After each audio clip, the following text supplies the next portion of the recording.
ang tahanan ito, kasama ng kanyang nanay na si Nanay Cynthia, Panginoon. Salamat po sapagkat sa gabing ito, O Diyos, puspos ang aming pagtitiwala at pag-asa sa iyo na iyo pong proteksyonan ang bahay na ito. Inyo po itong pagpapalain. Ang lahat ng mga papasok at lalabas sa tahanan ito, O Diyos, ay magkakaroon ng pagpapala.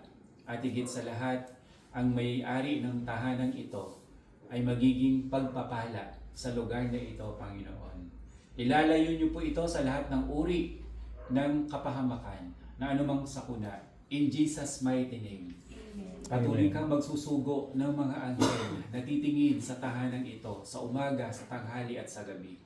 At sa pamamagitan, Panginoon, ng pananampalataya ni Siegfried na itinatalaga niya ang tahanan ito sa iyong pag-iingat, sa iyong proteksyon at pagpapala. Patuloy niyo rin po, Panginoon, siyang bigyan ng kapayapaan, kapanatagan, habang siya, Panginoon, ay namamalagi sa tahanan ito. Patuloy na magiging daan ito na ikaw ay mabibigyan niya ng kapurihan, kalulatian, at karangalan sa kanyang buhay.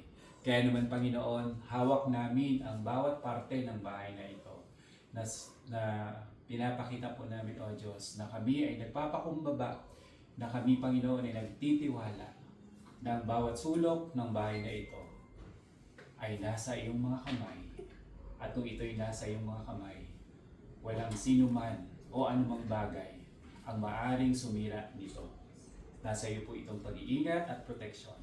Kaya maraming pong salamat. Ito po ang aming dalangin sa pangalan ni Jesus.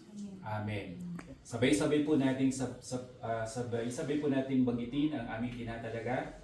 Aming itinatalaga ang bahay na ito sa patnubay, pag-iingat, pagpapala at kalulahati ng ating Panginoon sa pangalan ng Ama, ng Anak at ng Espiritu Santo. Amen.